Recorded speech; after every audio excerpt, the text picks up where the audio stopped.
Hey there, hi there, ho there, it's Dead on Dave, and I got the Nixie in the house as well. Check it out. Right now, what you're watching is a recording of a live stream in which we're about to give you reviews. Copious, some would even say. If you like Wheel of Time, stay here. If you like South Park, stay here. If you like The Witcher, stay here. We got things to talk about, and it all starts now. Hit me with that intro!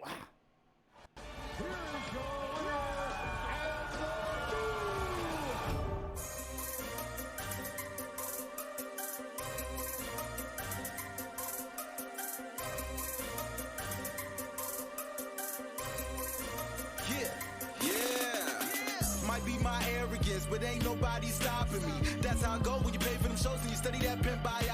Ooh, thank you for that sweet intro. Real Talk, the Metaphor Messiah, gone but never forgotten. Love you, brother. Hi, you guys. Welcome in. Good to have you. Good to see you. Hopefully, you've had yourselves a wonderful, wonderful day. Again, if you're just joining us now, you're watching us live right on Twitch. But if you're watching me on YouTube, you're watching a recording. This is not live. So you're going to see a chat that is live, and it'll probably be good if I put that in the box that it should be in so it didn't look all stupid the way it does now. But hey, what are we? What am I, a hooker? Yes, Dave. Yes, you are. I was making sure you were paying attention. How you doing, Nixie? Of course, she's joining us as always, the one and only copious co-host. How you doing? Hello. I'm here to try and tame or help to keep in some of the excitement that Dave is just squirting out of every orifice. I am squirting. He's I'm squirting a lot. We almost had to rewatch the new episode of Wheel of Time, and that's where we're going to start, is Wheel of Time, because it's fresh in our heads. If you're not watching the Wheel of Time, I kind of want to slap the fuck out of you, because you're missing something special. And I don't even think I'm just saying that as an unbelievable big fan of the book series. I've been talking about this fucking book series for as long as I've been on YouTube. It comes up every so often. I love this fucking book. This series is so important to me. It got me through Iraq, man. This was a very important series to me. The show is becoming equally so. I am loving everything they're doing. It's not even about it being true to the book, because it's not, but it's true to the story of the book, the inherent underlying essence of it, and that's what I appreciate no more so than I do. And I'm saying it every week at this point. Best episode. It's been like that the last 3 weeks now, and it continues. This was the best episode of the season, and I gotta say, it's not even close. That episode was fucking amazingly good, and that doesn't diminish anything that we've seen up to this point. But goddamn, we just watched a good hour of TV, Nixie. Initial thoughts? It was a lot. There was so much going on. Was it too much? So much. No, I don't think it was too much. I just like, it went so many places so quickly. Yeah. But like, it got all the points that it needed to do done. So I don't feel like it was too much, but I don't feel like it was overwhelming. But it just turned up to all the way to 11 out of nowhere, and you were like, what the fuck? Well, I think this was the first episode of the season. Maybe last episode had other cutaway stories as well. This was one continuous story the entire time. We didn't really get any splits from the group. They stayed together for the most part, and we, aside from Rand at the end, we got really just a continuous story. No side stories, no even in the Knave stuff with Lan, they were the central characters. We didn't get anyone else. We didn't see anything else. This was very story-driven. They started from right where we left off, and they had to literally travel a long way, starting in the ways, and they went. And we got some really cool little, the opening. Let's start there before we go anywhere else, because the opening was so integral to the rest of the episode. Well, I think it's good to start the beginning of this one, but also the end of the last one. Take us. Because it's a big change, isn't it? Major change. Because, and this is what I've heard, if you're going meta, the reason that Matt didn't step into the ways is because the actor has actually been recast, and even though we have no idea why he's been recast, they're saying that they had to home in a lot more on the throwaway comment, which was supposed to just be a throwaway comment of, can I change my mind? And instead of that was just supposed to be comic relief, Right. and then he was supposed to go in. But because they've decided to change the actor for whatever reason, they've kind of leaned into it. And then, I mean, they must have had to do so much rewriting as well, because you think they've actually completely changed the plot. This This is a major plot change. It was. And of all the changes that they made so far, even Perrin having a wife, they immediately threw her away. This was the biggest change that they made. Matt not going into the ways. They could still work around it. And I don't know if they're going to, based off of what we saw happen with that, because I guess we can go ahead and wrap up the Matt storyline for this story. Moraine sent the fucking Reds at him. So yes, that's a whole other ball game, because that's not just saying, oh, you know what, we'll deal with that side character next season, it'll be fine, no one's gonna miss him. Right. No, she literally just went, fuck you, I'm throwing you under the bus, send the Reds after him. So the way I look at that is they're putting him on ice. They're going to go ahead and have the Reds capture him and then put him away. And then when they need him they need to finish his storyline. So he has some things that he does within the ways, but they went so fast through the ways that, I mean, the ways were a big part of the book. We're talking long, lots of pages. They went through it in about 6 minutes. Not that it was bad. The ways are an interesting way, but there were things that happened that Matt was involved with, but they're not telling that story. And that's something that's real important. I wanted to talk about this real quick. Mm-hmm. The whole point of the first book was not what they're doing in the show. They are going in with the motive to kill the Dark One. That's what they're doing. That was not what they were doing in the book. So that's a major change right there. They went to I told you when we were watching it, they haven't mentioned a few things that I wish they would mention. Kalendor is one of them. That's a focusing piece of stone, essentially, that are everywhere, that allow you to channel more of the one power. And the other one is the seals. And they haven't mentioned these things yet. So I think it has to be for a purpose, because that is a big reason why they went to the eye of the world, because the seals were breaking.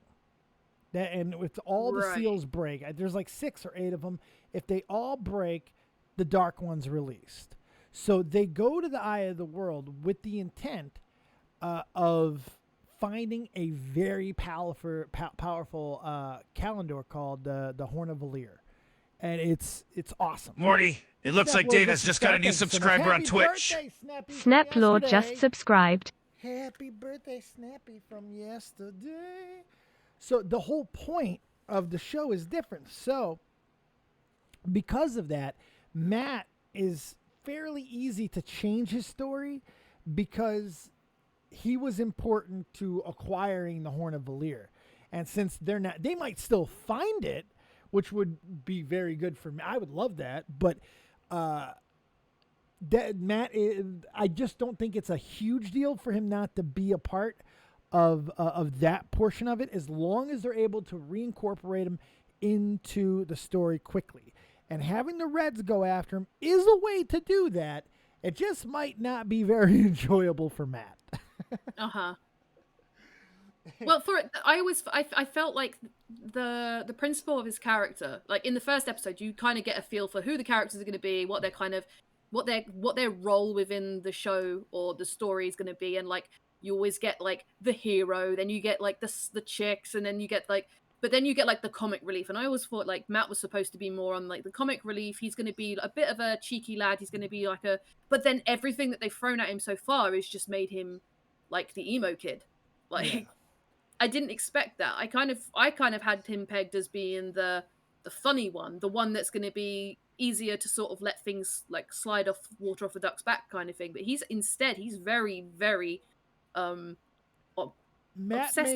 He's very intense. He makes short-sighted choices and becomes handcuffed to him. The dagger is a perfect example of that. And that's pretty much how it is in the book. I don't think anybody goes as far narrative-wise away from their original. And remember, in the books, they start younger. So nobody changes as much as Matt does. Matt has one of probably the wildest ride outside of Dragon Reborn, who we now know the identity of from this episode. Mm-hmm. Who, of course, it's Randall Thor. Come the fuck on the Dragon Reborn. We'll talk about that in a little bit. I'm sorry. Kumquat. Cum gutters. We're gonna talk about cum gutters soon too. But there's so much, and I don't even know where I was before I got distracted from that. But so we were talking about the ways and how they condensed it into 6 minutes. Yeah, they really did. Not a bad thing though. Again, not a bad thing. They move us on quickly, and then we get to go see Lan's home. The Borderlands. We get to see the Borderlands. Funny little story. When the Borderlands show came out a few years ago, I thought it was going to be a Wheel of Time tie-in. Oh, really? Yeah, you ever heard of that show, Borderlands? People really got into it. I don't know if it's still around. But I thought it was. I really did. I thought it was associated with that. It wasn't. Spoiler. But we get to go see Lan's essentially hometown, his adopted hometown. And we get the we get so much good narrative in this episode. We get Lan's backstory. We get his backstory. We get to know and that he's his cum gutters. We get to see his cum. He's got some fucking cum gutters. His body was fucking. I was like, Jesus, am I gay? I might be gay. I don't know. This guy's got some cum gutters on him. But he, finding out that he's essentially a king. He's a prince. He's a uncrowned king, essentially. A Daishan? Daishan, yeah. Daishan. I hate it when he calls me that. This was so cool because Lan is a warder, and he's kind of stone-faced, and we haven't gotten to get a whole much out of him outside of his affection for Moraine and the importance of that and his friendship with other warders. But to see his family, to see his home and the way that did you see how happy his adopted father was over fucking him bringing home a girl? Like he brought home a girl home before. Never brought a girl. She's very pretty. I like her. It was great. It was also strange to see a very vulnerable side of Nynaeve, because not only did they introduce the hair tugging, which you said is a big deal, big thing in the books. It's obviously her tick when she's anxious or when she's not sure or something's going on. But she also opened up because she tracked him down. Like he says this goes more than tracking, and I was this was more like stalking a little bit. But she kind of shows that little bit of a, oh shit, I just got caught out, and he's like, no, come in, it's cool. And then she has to sort of be civil, which is very unlike her because she's so pig-headed. Yeah. Usually she's just so stubborn and uppity. But it was quite nice to see a little bit of a more vulnerable side of her, where she had her barriers down just a little bit, just a little bit. Because she's not in love with Lan, she's butt crazy in love with Lan, and he's butt crazy in love with her, and that's what butt crazy in love will do. It'll change you to your core. And she was so excited about it. You could tell she wanted to come in. And when he fucking did that goddamn crazy ninja move to appear outside, he might be a ghost. That was fast. He's like, he literally looked outside. She gasped because she realized he looked and turned around. And he was there. Like, whoa. Like, damn. Whoa. Yeah, I get it. You guys are fast, but fuck me dead. Now I get the casting choice. Yeah, right. He's a fucking ninja. That was really good and a little racist. I appreciate it. Shut up. You're racist, madam. But really, she's playing off of my own shit from, you guys don't know that, though, so fuck off. I felt Lan looked a little different. I meant that more in his face, and like a stony, square-jawed type way, and stockier. Not his ethnicity, although I didn't expect Asian-ish. I'm pretty sure that was exactly what you said, which is why I was bringing it back to you. No! Stop! What are you, a stenographer? I thought I did a good enough job of tap dancing, but apparently not. She wasn't letting me off the hook. I served that one back to you cold. Well, I did call you a racist, so that's fair. You did. That's fair. That's fair. Well, anywho.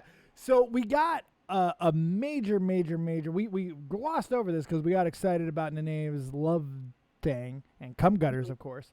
But we got a major plot device that they added in, not exactly out of nowhere, but somewhat out of nowhere. Perrin and Egwene traveled together for a long time. So that in itself could... It also made something else from the earlier in the season make sense. Ooh, okay. I like that. I like that because I wasn't able to think of too many things that made me feel a connection between them on a romantic level. But go ahead. So when in the very first episode, when Egwene is having her ritual, like the where they put her down the river and everything, right. And someone said about how Perrin's wife didn't go.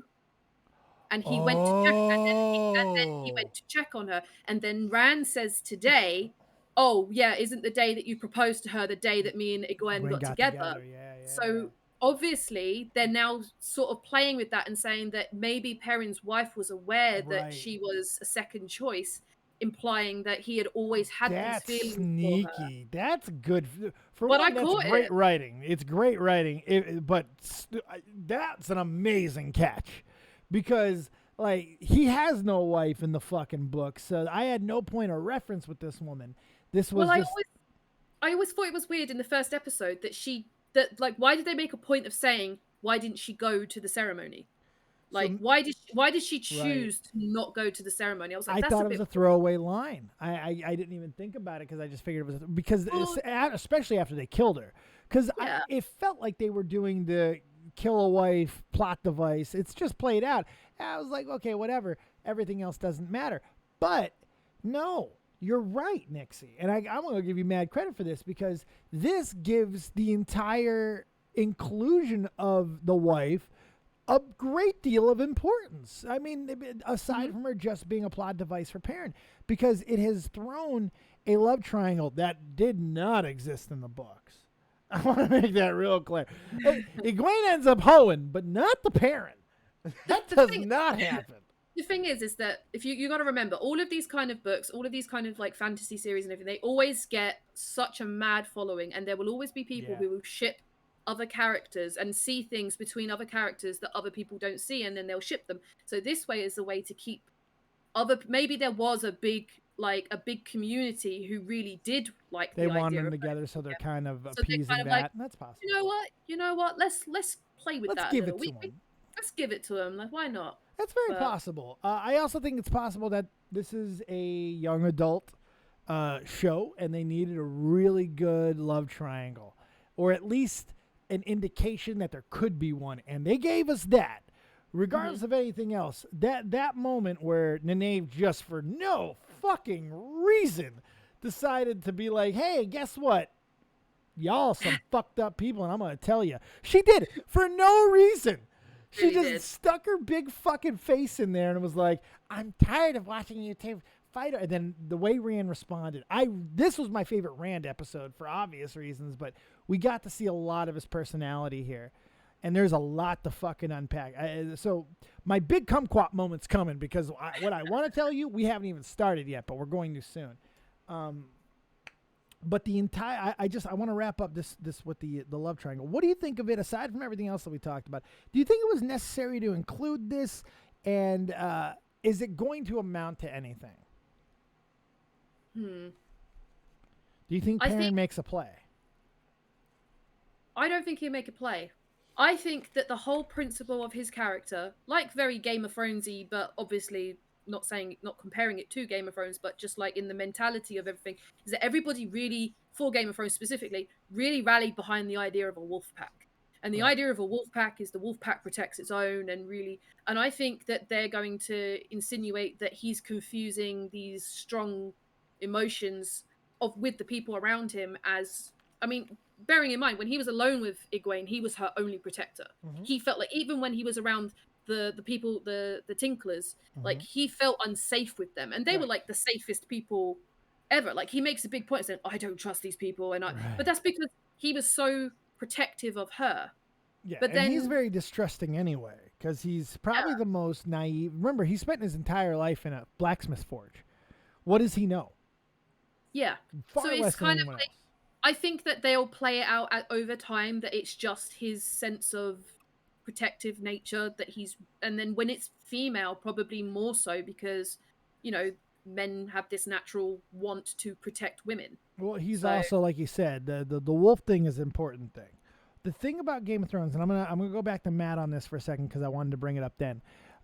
Game of Thrones, excuse me. The thing of Wheel of Time, good God, is that they all have a thing.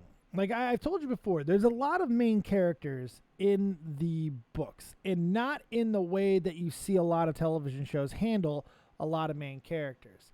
We know who the main characters really are in the Game of Thrones books. It's the Starks, and to a lesser degree Daenerys, especially the way they end it. But it's the Starks fucking story that goes away at portions, but it's the Starks fucking story.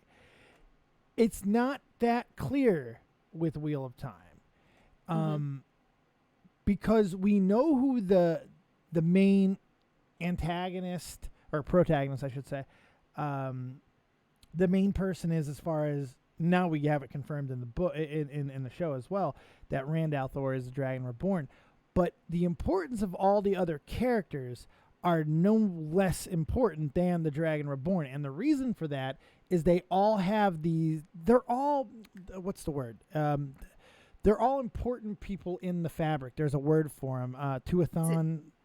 Tavern? Yes, Taveran. Thank you. They're all Taveran. So that means the weaving actually creates around them. There's something so strong about their personalities that they create new patterns in the weave around them just from existing. Perrin's is obvious. Perrin's is the wolf thing, the glowing eyes, all of it. That becomes really more significant, and his emotions are always played with because of it. He's a fucking wolf. You know, he really is. He's a fucking wolf.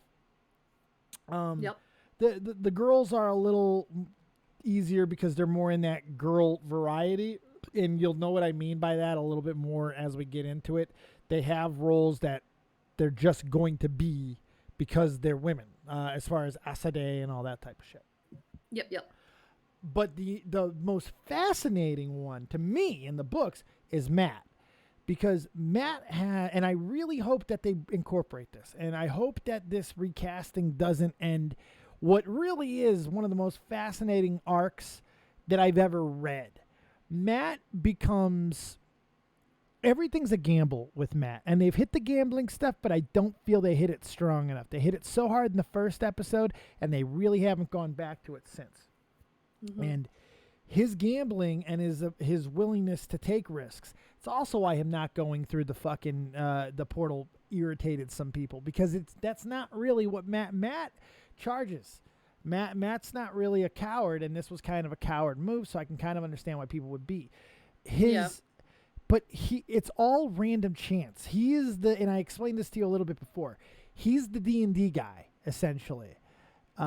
He literally, with dice rolling in his head at times. And if they play this right, it's hard to explain without it sounding lamer than it actually is. When they show it, it's going to be the most visually appeasing thing, even more so than the wolf in the eyes and all that.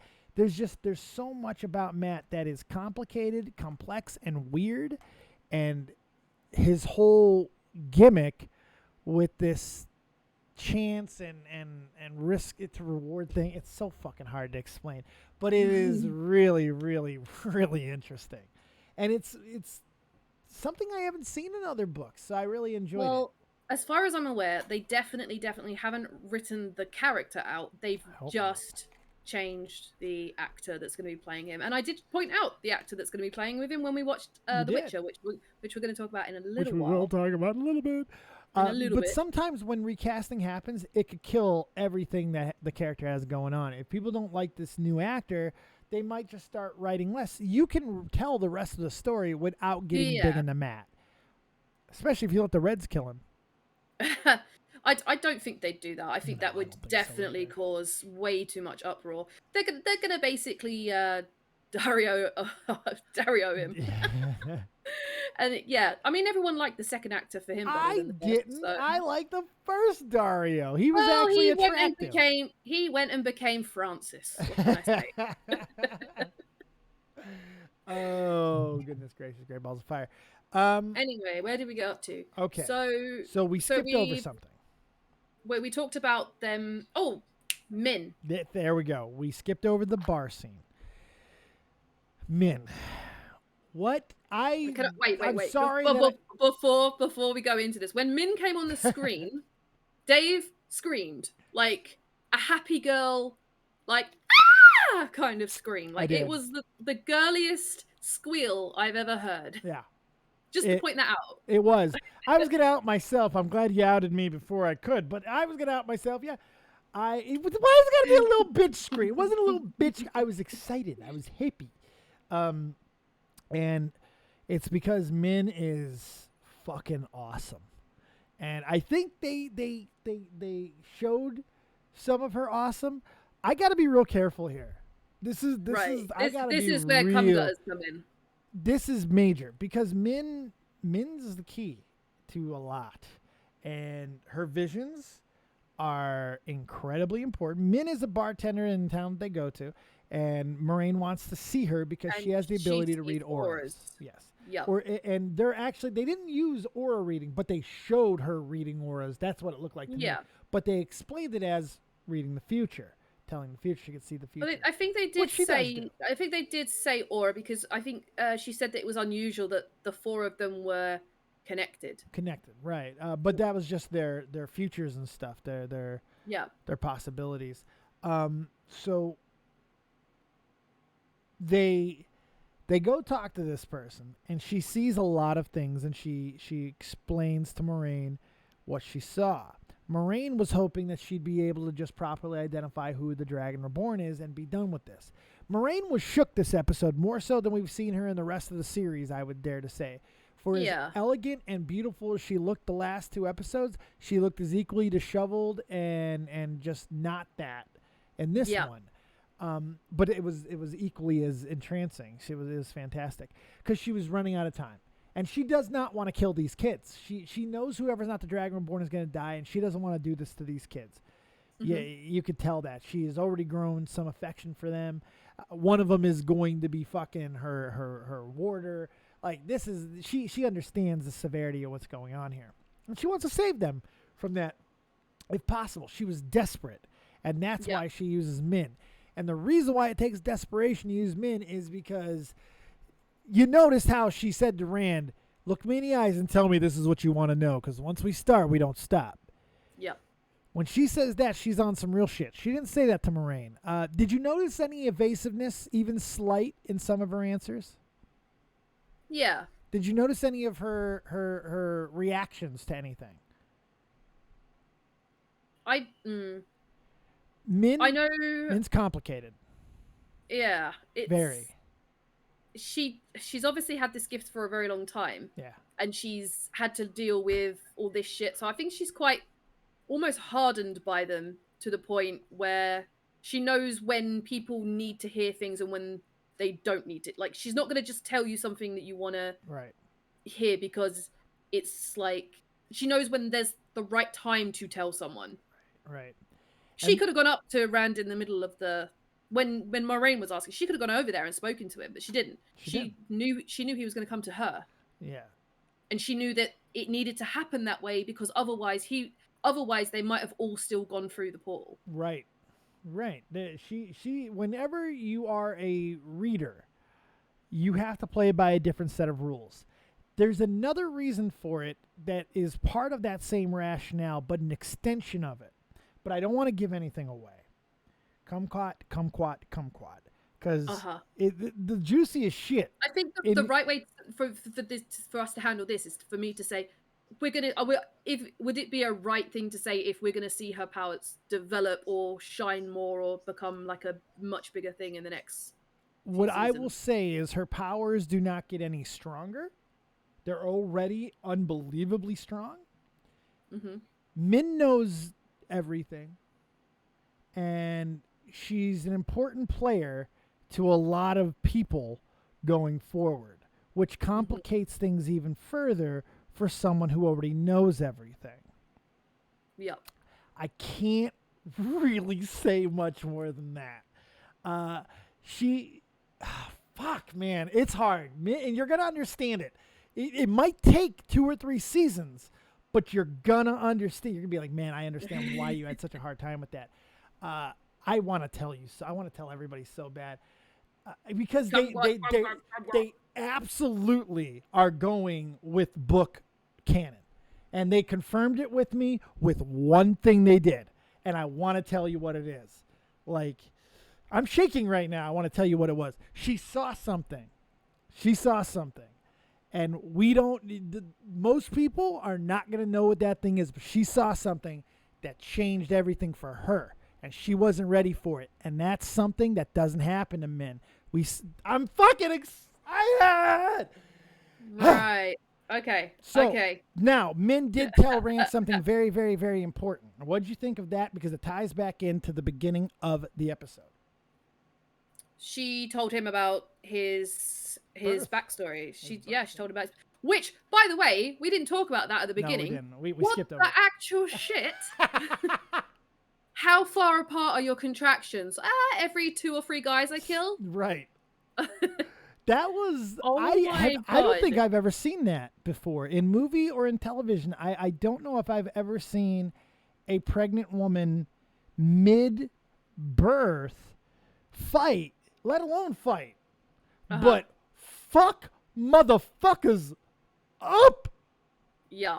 That was unbelievable. And then Rand's mum was a badass. Rand's mom was a fucking badass, dying right there on the field, but getting saved by one of the people she was fighting, turning out to be Rand's Heron papa. sword. Which I said as a joke when he knelt down. I was like, "Here, no, I'm not going to stab you. I just want to cut the cord." And then he fucking did. He did, and then Rand is now carrying the sword that cut his fucking umbilical cord.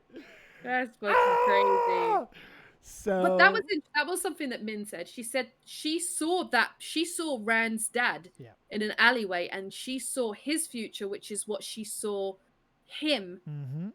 And then that's when she had her first vision, and she had the first vision of a baby that was impossible and was the dragon reborn. Like, the fuck? I think there's something significant that your first vision is tied to someone that you would later fucking meet and who happens to be the dragon fucking reborn. I think that's significant. And pretty fucking so her significant. powers are, in a way, tied to Rand. In a way. Which is interesting. That is not, I don't know if it seems to be people of great power, or at least people with certain specific ability that we're now kind of learning about, all do seem to have a tie to Rand. Yep. And They're Rand's all the one who's circulated different. around him. Yep. Yeah, it's like maybe the Weave has given these gifts to people around him because it's their job to sort of like to make a team, if you want to put it that way. Yes, you're getting it. You're understanding. And it makes me happy. The wheel weaves as the wheel does. No, wills. damn You almost had it. The wheel weaves as the wheel wills. Yes, it's true. I got the genie stuck in my head. Magic is as magic does. Magic is as magic does. It's so fun. The whole the wheel weaves a fellowship. Hey, look, fucking Robert Jordan was called the fucking American Tolkien for a reason. Okay, he may have been inspired. Suck a dick, but hey, I think it better. Every good fantasy adventure story has a fellowship. Right. It's kind of hard not to. Mm-hmm. You gotta. It's a trope you can't help but have a trope for that, because you're gonna die if you wander into the woods on your own. If you base an entire story around one hero, you're gonna fuck up. Well, you're gonna die. If you try to go on an epic quest on your own, you're going to die quickly. What are you gonna accomplish? Nothing. You have no skills. You're a chud. What are you doing? You need to go get all kinds of people around you. You need a bard. You need a fucking rogue. Get a Nixie. Oh, I need a bard. And a rogue. Oh, rogue. You need a bard? Really? I'm kind of bardish. Am I not bardish? I'm pretty sure you're bardish. I'm bardish. I would be I'd be a great bard. Is that your fantasy player character of choice as a bard? Oh, Bard King. Bard King. If I'm gonna be a bard, I gotta be the king of the bards. Duh. I'm happy just to be a rogue. You don't want to be queen of the rogues? Nah. Sounds like too much work. Well, it's not much work to be king of the bards. You're right. It would be a lot of work to be queen of the fucking rogues. You got to do a lot because rogues are difficult. Bards, I know how to handle bards. Start singing, start drinking. We good to go. We all getting laid. We're good. Toss a coin to your witcher. So I feel like where did we get to? So we've gone through that. We've gone through cum gutters. Cum gutters. And Min. Let's get away from Min before I ruin everything for you. And I will. Nixie, I'll ruin it all. Please don't. Look in my eyes. I will ruin everything. Anywho. If anybody out there wants to know things about Min in particular, hit me up. I'll give you my phone number. I need to talk to someone about this. This is fucking me up. There's a whole hashtag on Twitter for Wheel of Time spoilers. Hashtag Wheel of Time spoilers. I'm like, no, stay away. I can't help it though. I'm one of those people that, like, once I start liking something, I get obsessive about it, and I mean, I've spent the last fucking so long obsessed with Game of Thrones, and which has come pretty close, but nah, this is starting to intrigue me to the point where I want to know more, and then it's not enough. That the time between seasons will be too long, and I will end up just knowing everything before the entire show's. I think you should read the books. I will break. Well, not read the books. I think. Can I read you the books? Will you read the books? Think I won't fucking do a live stream of me reading these books. Think I won't fucking go get them books and read them motherfuckers on these streams. Well, I've been asked to do that in the past with my own book, with Chronicles of L.J. Stevens. You should do a version and audio tape it and then sell it. Yeah, who'd buy it? I sound like an asshole most of the time. I mean, I won't stay on topic. I'll be like, oh, guys, I gotta tell you about this real quick. Hold on. This is real important. Hang on, I'm going to explain the entire concept of this part.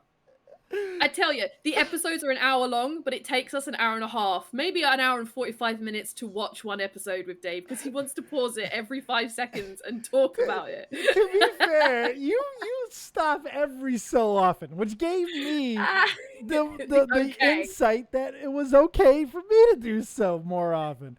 And Carl is such an asshole about when I do it, so it makes me happy to inconvenience him. But that's neither here nor there. I had a good time. I've got to tell you guys stuff. It's important. If I did the audiobooks, they would be 172 hours.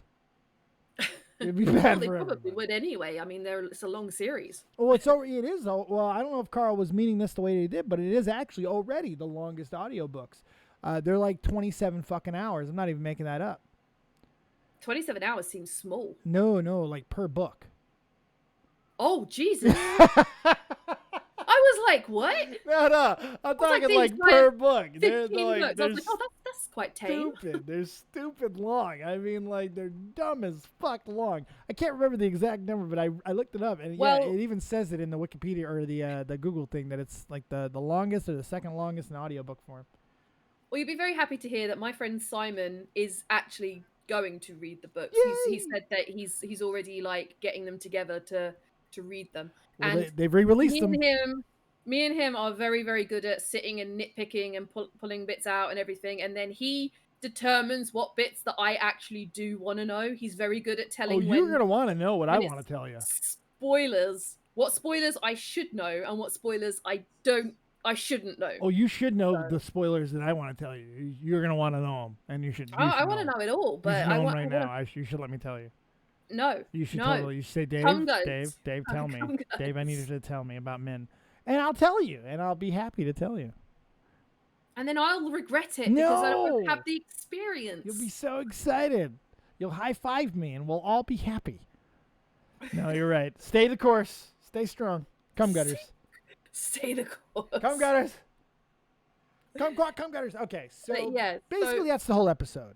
We hit it all. So what did you think of it? Rand finds out, and then he's like, fuck this shit. I'm going to go on my own. So now but that was one thing I did want to point out. They've been leading up for a while. Moiraine's talked about it quite a few times, about masking and releasing the bond with Lan.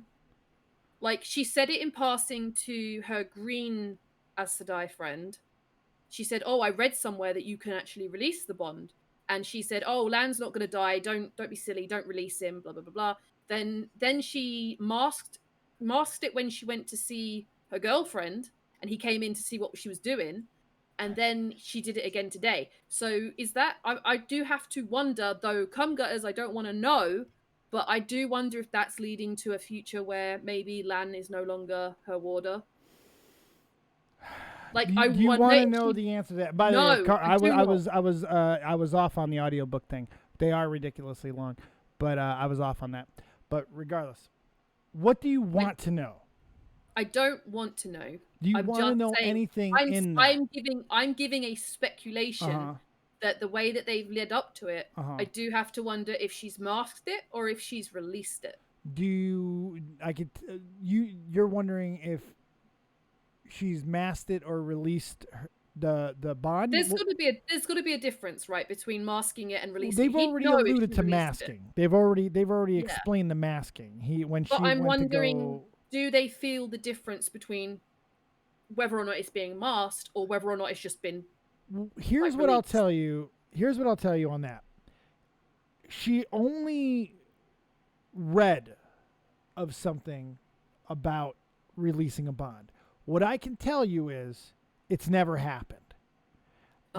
There is no way to release the warder actively from the bond. At least, if it does happen in the books, it happens real late, and it's not anything related to that. But what I will say is you're awfully close, but not in the way you think you are. So I'll leave it at that. And it's even that's complicated. So, and I think you're going to understand that at the end of next episode, because some big shit's about to fucking happen. Goddamn. Big shit's about to happen. Major shit's about to happen. The one of the biggest things there, the ending, I glossed over it, and thank you for hitting that. Rand makes a big decision, because I think Rand is known for a long time that he was Dragon Reborn. In the books, they're told from his narrative, so there's never a question. Like the entire first book is all from Lan's narrative, where anything it's just Lan. Rand. Jesus Christ, Rand's narrative. Like there's things we didn't get to see the troll attack. It was only told to Rand by his father. That's in the books. So we got to see something different. There, we got to see different perspectives because we only got to know Rand's perspective in the book. So there was never a question in the books of who the Dragon Reborn was. And there's another factor they have not hit yet. They started to with Logan. We got to see with Logain. We got to see people talk to him. Yes, that looked very similar to the wind in the yes. What was it? The Maj? something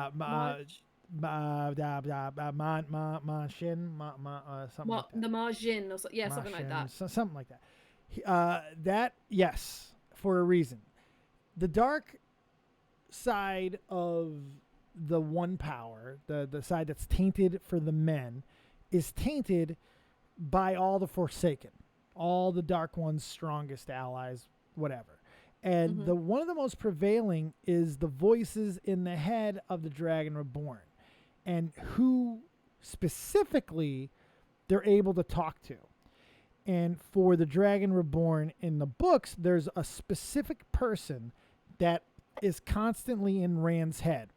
And I don't even think they brought him up yet, aside from calling him the Dragon. The man who broke the world's name is Lewis Theron. Okay? That was the last dragon.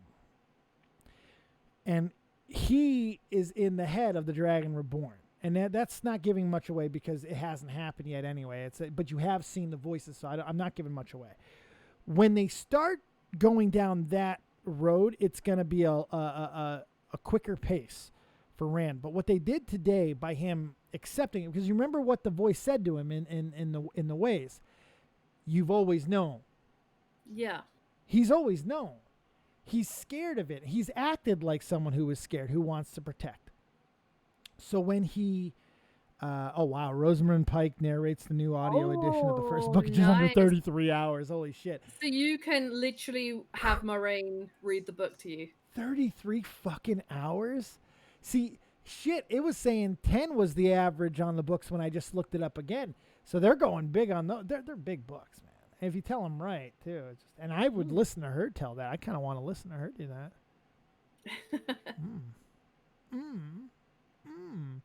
But so Rand making the decision to abandon his friends, especially after the fucking guilt trip he threw on Egwene, because man, he did. Big fucking guilt trip. But he knows, and he believes what Moraine said, that anyone else who goes up to that peak is gonna die. Just because of the power that Rand and the Dark One are going to. It's basically fucking. She literally says, if anyone else will get caught between the two great powers, crushed between the way to two great powers, crushed to ground is what she said. Dust, crushed into dust. Yep. Crushed into under crushed. the way to two great powers. Yep. Yeah, two forces of nature or something like that. She said. Yeah. Something real sexy. Yeah. But he couldn't do that. No, because he's the hero, and the hero protect the ones they love. They do, and it's funny. Did you believe that they were going with Nynaeve as the Dragon Reborn? I mean, I know I kind of threw some water on that, but no, I don't think so. Okay, fair. I think they did a good job of teasing it, but again, it's like they wouldn't have gave away what the real power. I know what to look for. I knew that wasn't the Dragon Reborn's power. When you see the dragons, there's a lot of things that I say that just don't make sense yet. But the way that they're doing the show, I'm very fucking confident that they're going to continue to do it in a way that makes everything just go, oh, come on. And when you see some of this stuff, you're going to be like, God damn, Dave, you were in a tough spot. You were in a tough fucking spot, man. This is so good. This stuff is so fucking good. Like, it's like the juiciest of juicy shit. Because especially the men's stuff. My fucking God. But I'm thrilled with it, and I'm just that's all I got when it comes to Wheel of Time. Final thoughts, take us, because we just did an hour already. We just did an hour on Wheel of Time alone.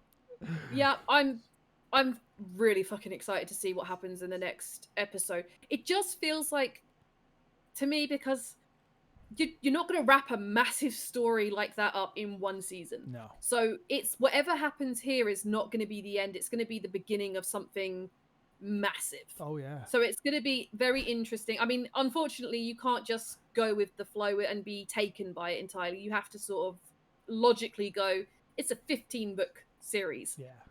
Something's going to happen here. Something massive's going to happen, and it's going to unfold the entire story to come. This is just the prologue, really. It's the first book or book and a half, whatever it is, but it is still just the prologue to what is actually going to happen. So I'm We've excited to see how it all... only just begun. Oh yes, you couldn't have said it any better. It's a drop in the bucket, and we are gonna see, and they've set it up beautifully. We are going to see the ending essentially of the first book, and they could do that. And I've already told you guys that the point of why they go is not the same. But that doesn't mean the conclusion will be any fucking different. And there's reasons for that. Because I never said that they don't meet up with his ass at the Eye of the World. I just said that the reason why they went was not to kill him.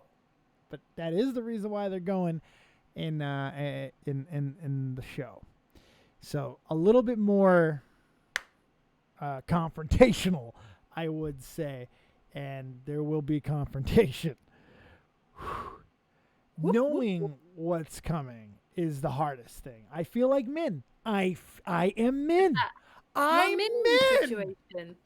Oh, I now understand what it's like to be Min.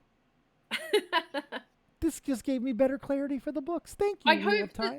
I hope that the things that they do end up having to change, or the things that they decide to add in, because you have to take into consideration that, like you were saying earlier about how they've like added the love triangle in for Perrin, etc. Like if the first book was all from Rand's perspective, but we needed to have an interesting enough storyline for Perrin and Egwene while they were away from Rand and stuff like that. So they're gonna throw in character development that you don't necessarily like. They're going to say, oh, this happened off like while you were in the perspective of this person. Let me clarify something on that. Anytime the group was together, anytime that the story was about the group, it was always from Rand's perspective. Not to say that they don't ever talk about or go to anyone else's story, because they do. But in the first book especially, they are a group the entire time. The other books are when they start to branch off and we get to see more of the other people's stories, because that's when they become important. Their individual journeys. We saw a little of that as the group, especially when they broke off for a little while. But once we get past the first major thing that happens, and believe it or not, nothing major has happened yet. You're going to know major when you see major. And I'm going to assume that something major is going to happen next episode. Has to. Because it seems like they're wrapping up the first book. They're going exactly they're wrapping up the first book. And yeah. Do you have any predictions? Just not based off anything I'm saying, just based off of what you're seeing. Do you have any indication of what you think is going to happen next week? And do you want to share them for my ridicule and judgment? Well, like I said, the only thing I can expect is that whatever goal they have now, which they're going there to achieve, is going to go wrong, because it has to. Otherwise, the series would be over in a season. So either the people that have been left behind are going to go after them, and they're going to show up, and it's going to throw a spanner in the works, or something like that.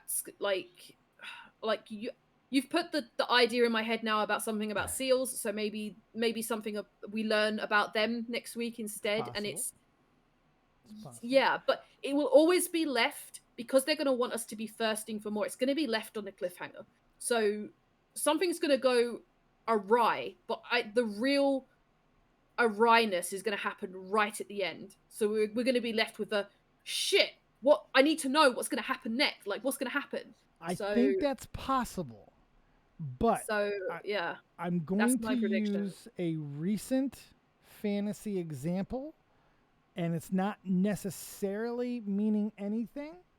But again, the point of the book and the point of the show are different, so I can't possibly know. But I will say this. Harry Potter, the first movie, they, for all intents and purposes, vanquish Voldemort. You know, we see him turn to fucking dust. But remember, Dumbledore says, "Oh, I'm sure the Dark One is still out there somewhere." But that's really all they give. The possibility of the motherfucker out there still, which turns out to be very fucking true. But they dust him. So there's precedent in fantasy, especially in the media of film and TV, that you can have a conclusion when there's a confrontation that can still mean there's more from the main antagonist. Does that make sense? Yeah. Okay. Okay. Yeah. I think I said that well. I think. They're gonna Sephiroth this bitch. Possibly. I'm not sure. That's the thing. Oh, another prediction. Sorry, quickly. That Dark Friend's got to do something Yes. because they have been. He has been in every, but he's been purposely out of the peripheral of your eyesight. Like he slinks away into a shadow, and you have to really look for him sometimes because sometimes you don't even know that he's there. I think and there's then a lot more. Almost every episode, it seems. Like you hear the whistling, and you see him slink away in a shadow somewhere. But he hasn't done anything. But he is following them, most definitely following them. So he's got something to do with it. Something's going to happen there. Now, and the Knave rid him off, and you had to even stop and be like, no, she was wrong on that, because the Knave just is assuming that he died and told the rest of the group that he's dead. He did not. He slinked away. And you're right. And they made a point of showing that. Yeah. You're right. He wasn't running. He wasn't in fear. He literally, I think he was even maybe had an apple or something. Like he had something, right? He had something, and he was just fiddling with it, and it was like, this has happened. He just turned away. Now. It was like, and I remember I even said something. I was like, I guess the party's over. Time to go. You know, it could have been as simple as that, but it obviously is not. And he also had some manipulation of sorts with Matt at the very beginning. Interesting interaction, to say the least. We don't necessarily. So the Dark Friends are very complex in the book, and I don't think they're going to go. Although it's not impossible, because there's precedent for that too. I don't know if they're going to go that convoluted with the show. Let me tell you, man, it's hard to track in the books. Even for readers, it's hard to track in the books. They've got around. Probably give or take. I don't know if it will go full 15 seasons. I reckon they'll try and aim for the sweet 10. So they'll cut bits that maybe are more TV friendly. So let's say they go for 10 seasons. I mean, that's still a massive commitment. They've got a lot of pacing to do to keep people interested, to keep stuff like information secret and try and keep it revealed and still surprise the book readers as well. And they may have helped their cause, Yeah, as much as the book lovers love the fact that they know everything that's going to happen, you can't deny that there is that little bit of sweetness in them saying, we're going to do that, but we're going to do it in a way you don't expect it. Yeah. And you're hoping for that. And they are doing it. Yeah. There's a few really good moments of them doing that already. And to me, they've earned that. The benefit of the doubt is granted to them because they're already proven that they're capable of doing it. It's still going to be very satisfying. Even if I just got to see all the moments that I saw in my head when I read these books, if I just saw that, I'd be happy. But the fact that they really are telling a different story at times and focusing and turning this into a longer narrative, I'm just really happy. And I think it's going to go a long time. They seem to think it's going to go a long time. There was a very fast renewal. Hopefully they're getting their asses to fucking work.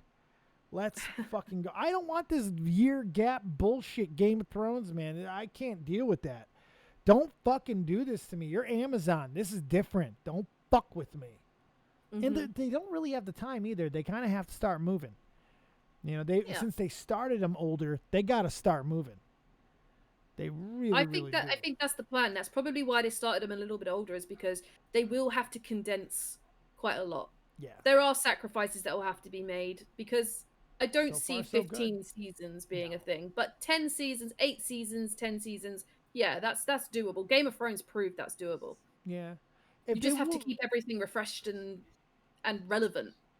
It's funny. I feel like you could, if you wanted to release like 15 movies, you probably could, right? But it's harder with seasons of shows because they are significantly longer, for one. But it's just the way that it's written and the way that it's scripted and filmed. There's just a difference in what it's trying to achieve and the way it's trying to to take up more of your time in different ways. They don't have to get to the point as fast, but you don't want a Game of Thrones either. You don't want them to get to a point where they're, the gas was running out. Let's fucking be honest. There were moments in season 5 and moments in season 6 when the writing was very fucking clearly on the wall, but we didn't want to fucking admit it. We didn't want to fucking see it. No, they're gonna figure this shit out. Everything's gonna be okay. We'll get more seasons. The problem with Game of Thrones is that it's still an ongoing series as well. Yes. Whereas this series is complete. Good point. So hopefully they won't run into that running out of gas because they have all the material they need. But on saying this, Amazon, I'm not sure if it's Amazon or there is another massive company, and they are going to be releasing the Lord of the Rings TV series soon. Do you think that Wheel of Time will still hold up once people will genuinely are going to shift their attention? I mean, you can have both. There's no reason to deny yourself, but do you think it will still hold up as such a pretty shiny new penny when you've got the Lord of the Rings series coming out alongside it? Because you know they're going to go big on that. You know they're going to go. They will, and it's going to be. This is one of those situations where it's fine and dandy because the movies already exist. They're going to have their Lord of the Rings already has its own battle outside of just the books. Wheel of Time's only battling the book narrative, and they're taking a really good route with changing stuff, so that's not really a problem. Lord of the Rings is going to have to fight a lot more than just Wheel of Time. They're going to have to fight their own fans because they're going to have to fight against something that's already existed, stories that have already been told, already exist in movie mediums. So how are people going to take to that show? I don't know yet. Oh, it is Amazon. We can exist. And they can exist in the same world, even on Amazon. It can exist, especially if Wheel Time has a season. What a time to be alive, though. Oh, especially if you're a fantasy nerd. My God. Because you said like Wheel of Time is the Tolkien, is Robert Jordan. Robert Jordan was considered American Tolkien. Yeah. So we're going to have American Tolkien and Tolkien going at it, man. Going on from the same fucking company. Who is showing that they could fucking do it. Oh yeah. Is New Stories prequely before The Hobbit? Oh, really? Okay. Yes, well, I think it's supposed to be between is it Lorien and his Beth? Oh, then they got nothing to worry about. Well, then they really got nothing to worry about. If it's a prequel story, there'll be the people who are interested because it's Lord of the Rings. But if it's not all the characters that people are already familiar with, it's not as much as a worry. It's certainly not a threat. Mainly because the Wheel of Time seems like they're going to stand on their own.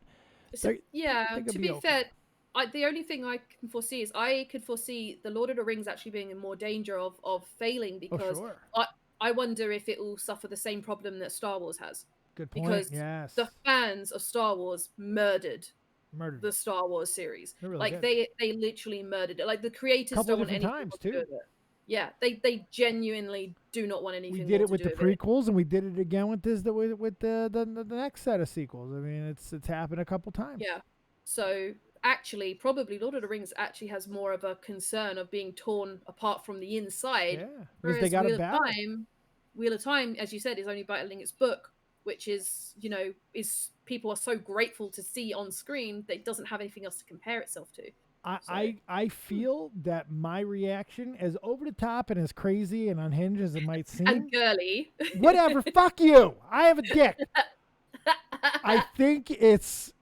Do you have cum gutters? I'm working on them. I mean, I got cum slip and slides.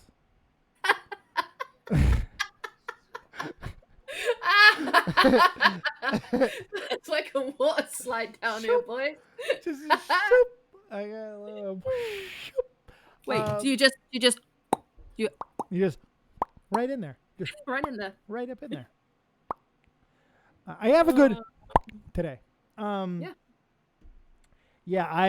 think that my reaction is this is very common to other book readers. If you seek them out, there's something about this series, man, and it always bothered me. I always felt like when I had that reaction that I was going to instantly find so many people, especially when I saw how revered Robert Jordan is and how many copies of the fucking books have sold. I don't run into anyone who's ever read these motherfuckers. Like, literally 4 people in 20 years. Nobody's read these bitches, and it makes me crazy because they're so fucking good. And I'm hoping the shows are really capturing that and getting people. The fact that they've re-released the goddamn books again really is a good sign. And like Carl said, they renewed it back on May 21st, which is appropriate. My birthday. And they're well in the shooting season, too, because they know not to upset me.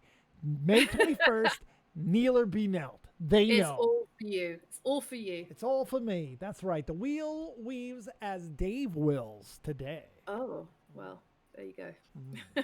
So, well, we did an hour and 8 minutes on Wheel of Time.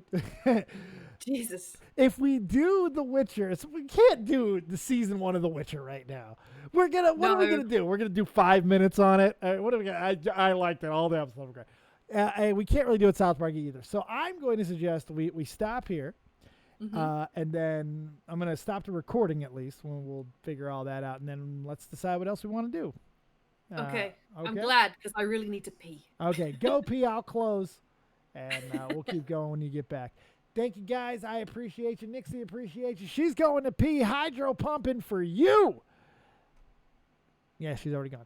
All right, you guys have a good rest of your evening. Thank you for being here right on the YouTube. Remember, you got to see this live if you were here on Twitch, so come over to Twitch to catch some of these live. But I will be doing more lives on YouTube, so also look for lives here on YouTube. But don't forget about my lives here because I'm live here now on Twitch. Have a good night. Enjoy your confusion. See you later.